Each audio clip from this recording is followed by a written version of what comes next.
Out here on the endless horizon, the sea stretches further than the eye can see. Some say it is infinite, but in truth, it is not. It has edges, edges that can swallow a man, a ship, even a lifetime of dreams without warning.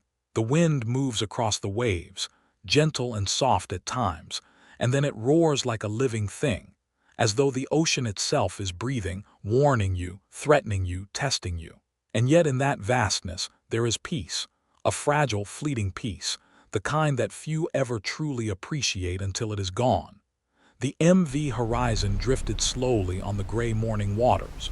Its steel hull groaned softly as the waves lapped against it, the ship moving like a living thing, almost breathing, almost aware of what was coming.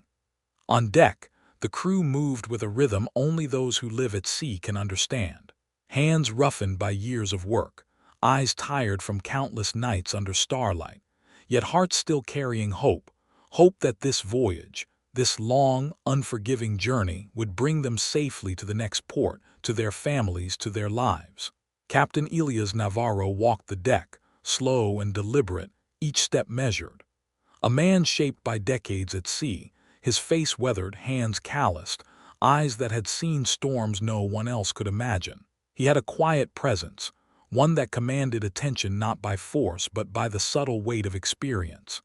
He watched his crew, not just as sailors, but as humans, fragile and brave, flawed and resilient, each one a story in itself.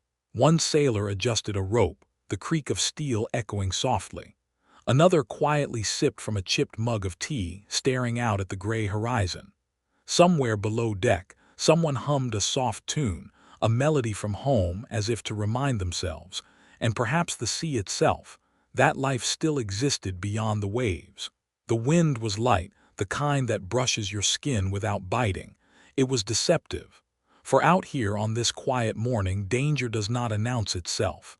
It does not roar, it creeps. And in the deep shadows beyond the horizon, shadows that could be mistaken for fog, shadows that could be mistaken for the swell of the sea itself, movement stirred. Figures, small, fast, deliberate, closing the distance. And while the crew of the Horizon went about their routine, unaware, a storm of a different kind, human in nature, approached, one that would change everything. On deck, Captain Navarro paused, resting a hand on the cold steel railing. He gazed out at the horizon, thinking not of the miles behind him, nor the ports ahead, but of the people who depended on him. Every man, every woman, a life tethered to his decisions. A father thinking of children, a son thinking of parents, a husband thinking of a wife. The weight of responsibility pressed on him, quiet but relentless, like the tide itself. And though his face remained calm, his eyes betrayed the tiniest flicker of unease.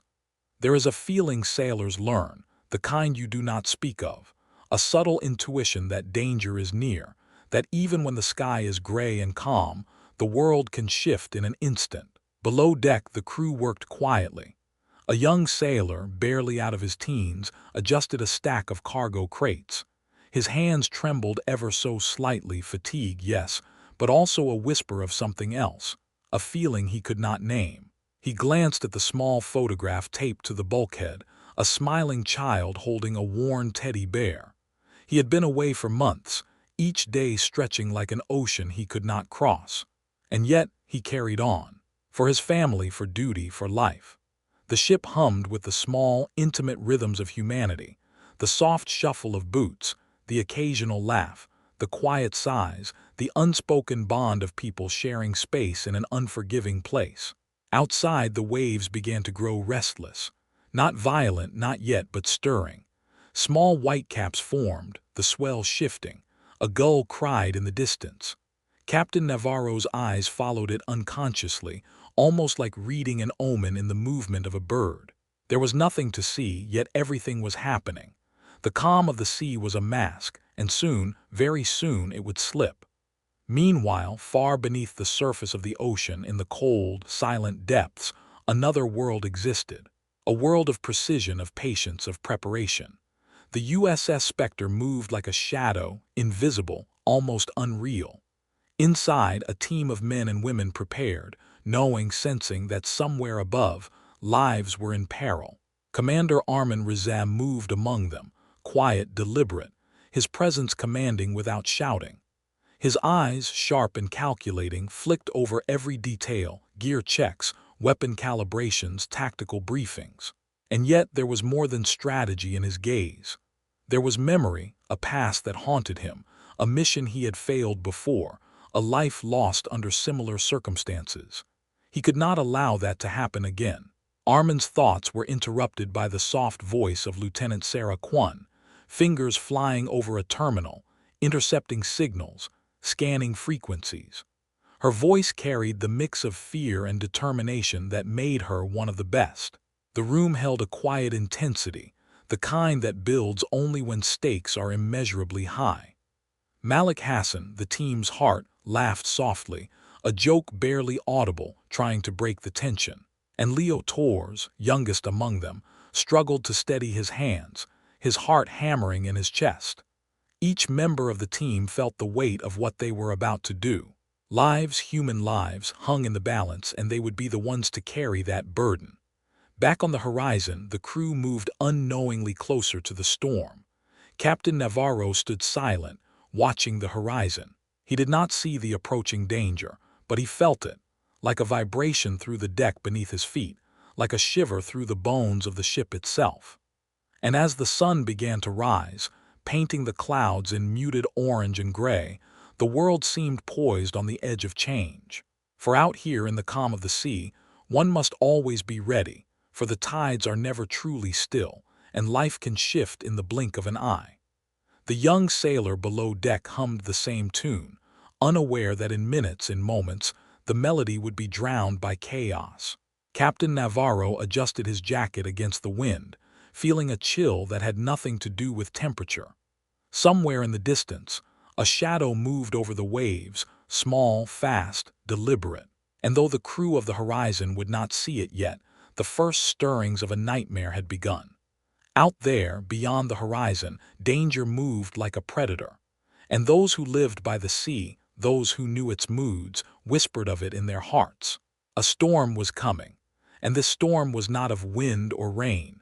This storm was of human hands, human greed, and human terror. And so, the calm before the storm stretched on. The sea, endless and gray, the crew, unaware and fragile, the rescue team, hidden and prepared, the world holding its breath. For soon everything would change. The calm of the morning did not last. Without warning, the shadows that had lingered beyond the horizon became something far more tangible. Figures appeared, small at first, moving across the waves, riding in fast boats that cut through the water with an almost unnatural speed. The crew of the MV Horizon saw them too late, only as blurs on the horizon that quickly became menacing shapes, armed and determined. Captain Navarro's heart sank, a cold weight settling in his chest. He had weathered storms, seen the fury of the sea, but this was different. This was not nature. This was human, calculated, and merciless. The first boat reached the ship with terrifying speed, slamming against the steel hull with a loud metallic crack. A sailor shouted, startled, his voice cracking as he grabbed the railing for balance. Other crew members scrambled, trying to maintain order, but chaos spread like wildfire. The pirates moved with precision, boarding the ship swiftly, guns raised, eyes cold and unflinching. Their appearance was sudden, almost like a nightmare coming to life. Captain Navarro barked orders, his voice carrying authority, slicing through panic. Stay calm, follow the protocol, protect the cargo and each other. But the fear in his crew was palpable. Every man and woman was acutely aware of the danger pressing in on them, and yet they tried to obey, their training clashing with terror. One crew member, a young woman named Marissa, tripped over a loose rope, and a pirate shouted, aiming his weapon toward her. Captain Navarro's hands moved instinctively, reaching for the weapon that was not there, his stomach twisting in helplessness. It was in that moment he realized that preparation and courage sometimes must meet with improvisation, with raw instinct. Below deck, the young sailor with the photograph of his child clutched it tightly as the ship shook from the boarding. His breath caught and he pressed himself into the shadows, watching the pirates move with cold determination. Each step they took was calculated, every movement precise, as if the deck itself belonged to them now. His eyes welled up, but he did not cry out. Survival demanded silence, and instinct demanded caution. He could feel the fear of his fellow crew members around him, though they could not see him. He could hear their soft sobs, their whispers of hope and prayer, and he clung to the notion that someone, somewhere, would hear their call. Meanwhile, thousands of feet below the ocean's surface, the USS Spectre's crew monitored the situation with a different kind of awareness. Commander Armin Rizaz's face was set in a mask of determination. He had spent his life preparing for moments like this, yet every time the distress signal reached him, there was an undeniable weight that pressed against his chest. This was not just another mission. This was life and death, not just for strangers, but for the very humanity that his team had sworn to protect. Sarah Kwon's fingers danced over her console, intercepting communications and triangulating positions. "Commander, they've boarded. Hostages are moving toward the stern. Pirates are heavily armed and not negotiating. This is worse than we anticipated," she said, her voice steady but tense. Armin nodded, absorbing the information, processing options. He knew the lives above were in mortal danger, and every second that passed increased the stakes. Malik Hassan, leaning over the equipment, let out a low, almost nervous chuckle, attempting to break the tension. Even in moments like these, he knew morale mattered. And Leo Torres, younger than most, bit his lip, gripping his gear as though it were an extension of himself, trying to suppress the tremor in his hands. Back on the horizon, the crew attempted to organize themselves.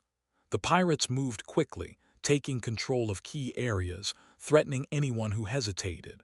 One pirate grabbed a crew member by the collar, his cold gaze fixed on her, and demanded compliance. She froze, fear radiating through her body, but she also drew upon something deeper: instinct, courage, the will to survive. She glanced at the others around her, seeing their faces twisted with terror, and realized that she was not alone in her fear. This shared vulnerability became a bond, a lifeline in the darkness of that moment. The radio crackled violently, and the distress call cut through the chaos. "Mayday, mayday, we are under attack, pirates taking control. We need immediate assistance." The words, raw and frantic, carried over the waves and down through the communication lines.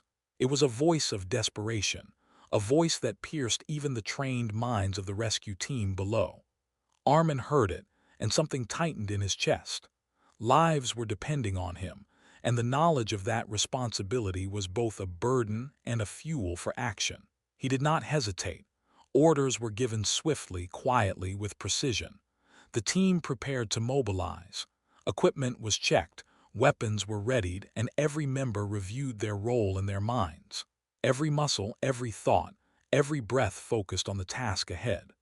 The storm of human chaos above had begun, and the team below would soon enter the eye of it, bringing with them hope where there had been fear. Armin's mind flickered briefly to the memory that haunted him, the life he could not save, the mission that had failed before. But he shook it off. There was no room for regret now. There was only action and the lives waiting for them above. Above deck, the young sailor pressed against the cold steel of the railing, watching the pirates move like predators. He saw a crewmate stumble and was forced to make a decision, instinct outweighing fear. He leapt forward, grabbing the crewmate and pulling them behind cover. The action was simple, yet in that simple act, courage was born. He realized in that moment that heroism is not always loud or dramatic. Sometimes it is quiet, small, and necessary. He drew strength from it, preparing himself for what would come next.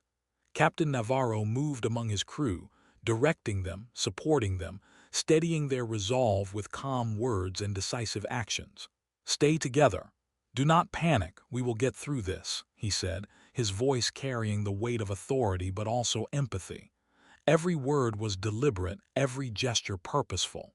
He became the anchor for their frayed nerves, the steady hand in a sea of uncertainty. And yet, inwardly, he feared the worst, knowing that any wrong move could cost lives. Below the surface, Armin's team completed their preparations. Malik adjusted his gear, checking once, twice, making sure nothing would fail. Sarah ran through the surveillance feeds again, ensuring they had the most accurate intelligence. Leo swallowed hard, gripping his weapon as if it were a lifeline. And Armin, looking at each of them in turn, allowed himself a fleeting moment of pride. This was a team forged in skill, discipline, and trust. They were ready. The first explosive encounter was imminent. Above deck, pirates moved closer to the crew's safe zones, their guns ready, eyes scanning for hesitation. Every heartbeat was a drum of tension.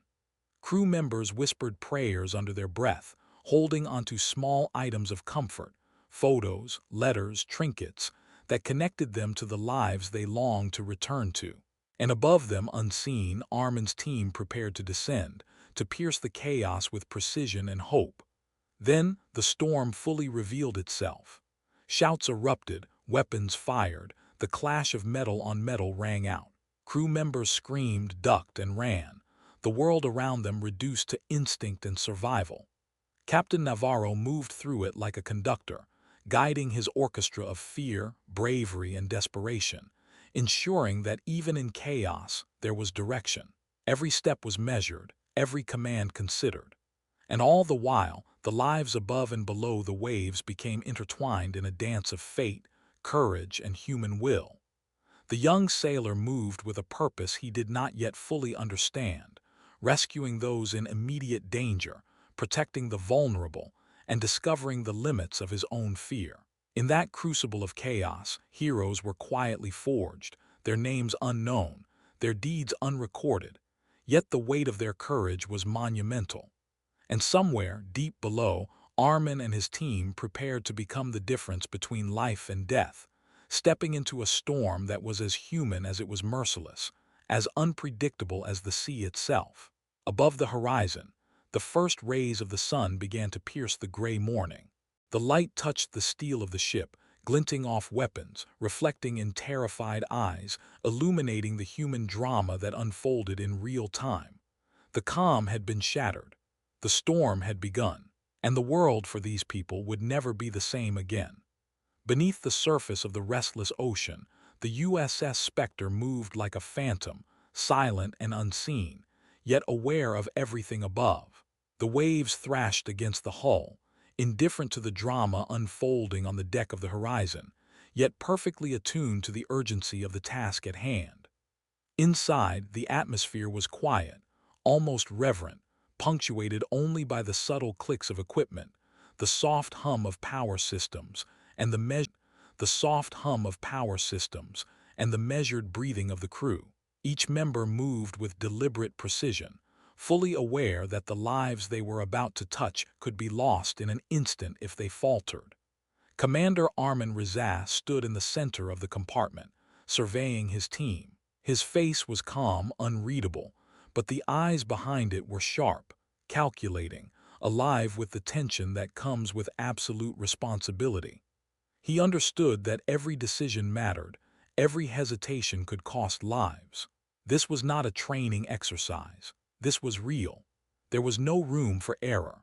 Lieutenant Sarah Kwon was already at her console, fingers dancing across the holographic controls, intercepting communications, mapping the positions of the pirates and the crew, and analyzing the ship's internal schematics. "Commander," she said softly, though with urgency, "the hostages are concentrated in the stern section. The pirates have taken control of the bridge and the cargo hold. There are at least 12 armed men, possibly more. Movement patterns suggest they are prepared to use lethal force if challenged."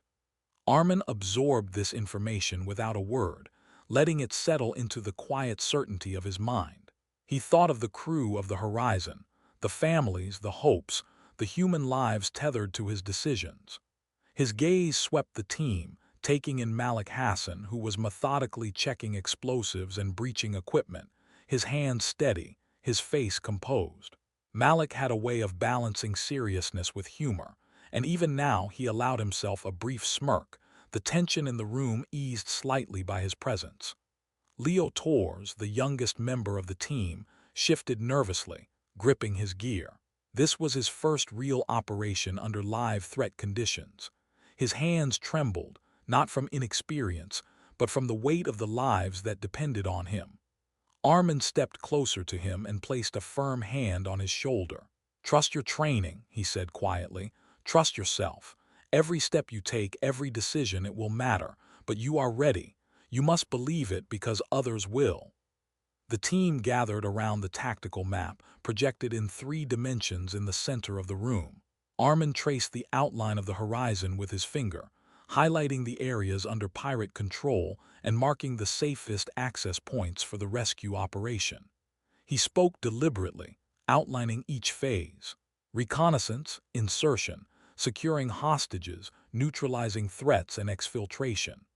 Each phase was precise, rehearsed in their minds countless times, but now reality added a weight no simulation could replicate. Sarah continued to provide updates, her voice calm but urgent.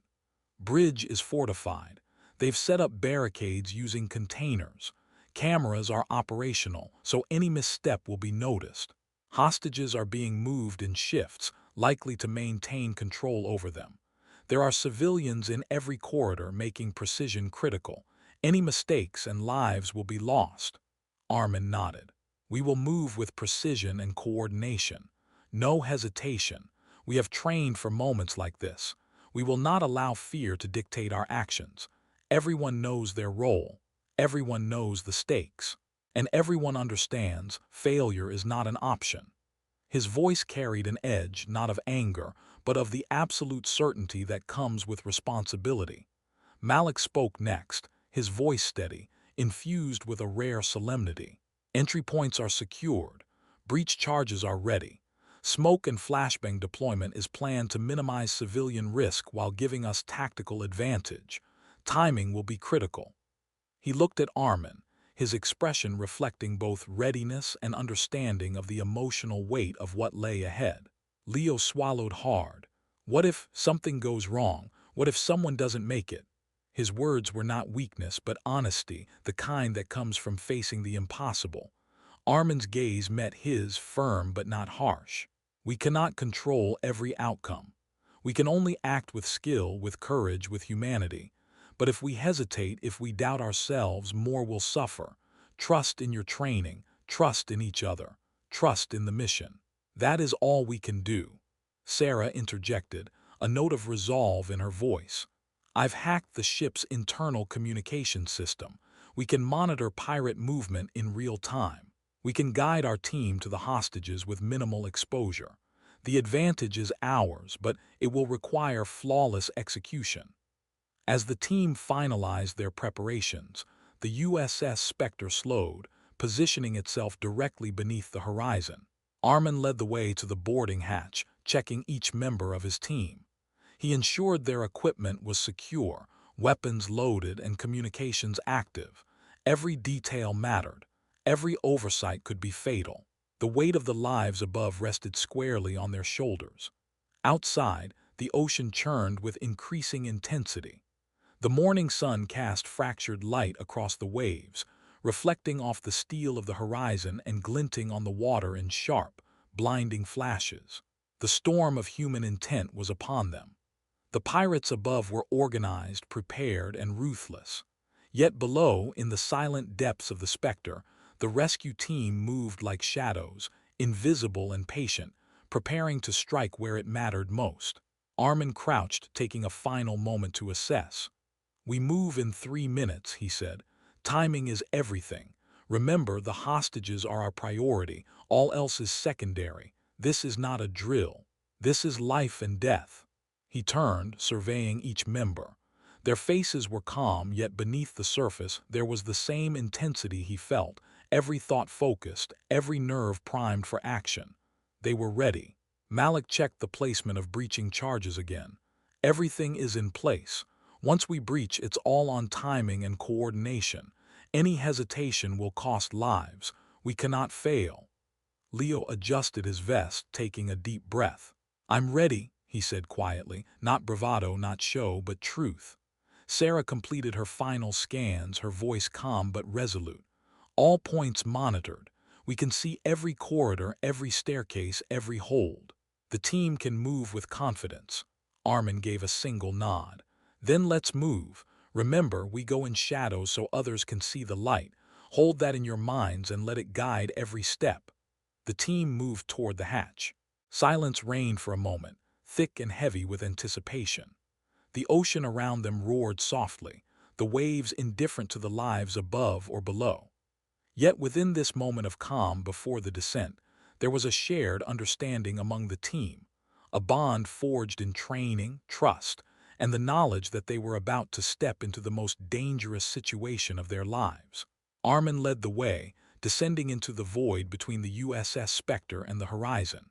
Each team member followed with precision, their descent silent and deliberate. The water roared around them as they approached the hull of the horizon. The pirates above were unaware of the shadows moving beneath them, unaware of the precision that would soon strike with lethal intent. The boarding hooks latched, securing the team against the steel hull. Each member prepared to breach, checking weapons, confirming signals, and ensuring communications were synchronized. The weight of what was to come was palpable. Above, the crew of the horizon clung to hope, unaware that salvation was so close. Armin paused, looking at his team. This is the moment we were trained for. Every second counts. Move carefully, but move decisively. Lives are counting on us. We will succeed. We must succeed, for them, for us, for what is right. And with that, the rescue team began their approach. Every movement measured, every breath controlled, every heartbeat in sync with the mission. They were the difference between chaos and survival, between life and death. The calm beneath the waves had ended. The storm of action and courage had begun. The night was thick with mist, wrapping the MV horizon in a gray shroud that made it seem both distant and immediate, quiet yet alive with danger. From the depths of the ocean, the USS Spectre's boarding team moved silently, their descent almost imperceptible against the backdrop of the restless waves. Commander Armin Rizal led the team, a figure of calm determination, his eyes fixed on the target above. Every muscle in his body was tuned to anticipation, every thought, every breath, focused entirely on the task ahead. Lives were in their hands and failure was not an option. The hooks latched onto the steel hull with a soft metallic scrape, barely audible over the churning sea. Each member of the team adjusted their position, confirming readiness, weapons locked and loaded, eyes scanning, minds calculating every variable. This was the moment their training met reality, the point where preparation became action. Armin's gaze swept over his team. Malik Hassan, precise and composed, Sarah Kwon, vigilant and unflinching, Leo Torres, trembling only slightly, yet steadying himself with sheer will. They were ready to become the difference between fear and survival for those trapped above. Above deck, the crew of the horizon had barely noticed the shadows moving below. The pirates controlled the bridge, the cargo hold, and key access points with ruthless efficiency, but their attention was divided. A misstep, a careless glance, a delay, and the lives of the crew would hang in the balance. Captain Navarro, calm yet alert, moved among them, attempting to maintain order. His voice carried authority, cutting through the chaos. Stay together. Follow the protocol. Do not panic. We will survive this. Yet even as he spoke, he felt the fragility of their situation, each word a fragile anchor against the storm of fear. The boarding began. Armin gave the silent signal, and the team moved with synchronized precision, ascending from the hooks and entering the ship's hull through a side entrance that had been identified as the least fortified. Every step was deliberate, every breath controlled. The air inside the ship was thick, heavy with tension, the faint smell of diesel and metal mixing with the fear that clung to every corridor. Malik led the breach, carefully placing charges at strategic points. Each motion was meticulous, rehearsed, executed with the certainty that it was their only chance to gain control quickly. The first door blew inward, the sound muffled by the thickness of the steel hull, but the effect was immediate. Darkness gave way to light, shadows to motion, and the team's presence became undeniable.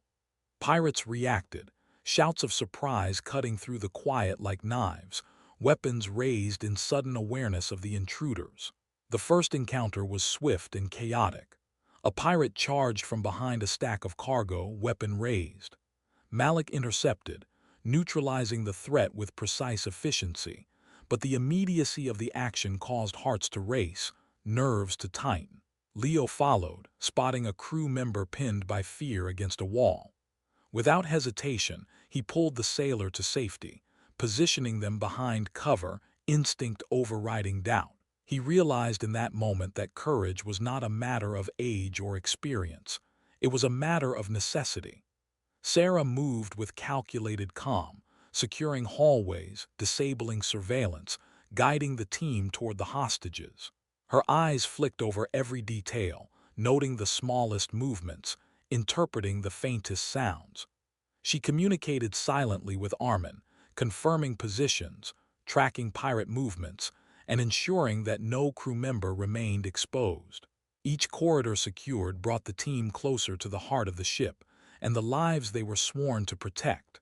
Above, Captain Navarro guided his crew with steady hands. One sailor cried out, overwhelmed by fear, but Navarro's presence reassured them, grounding their panic with calm authority.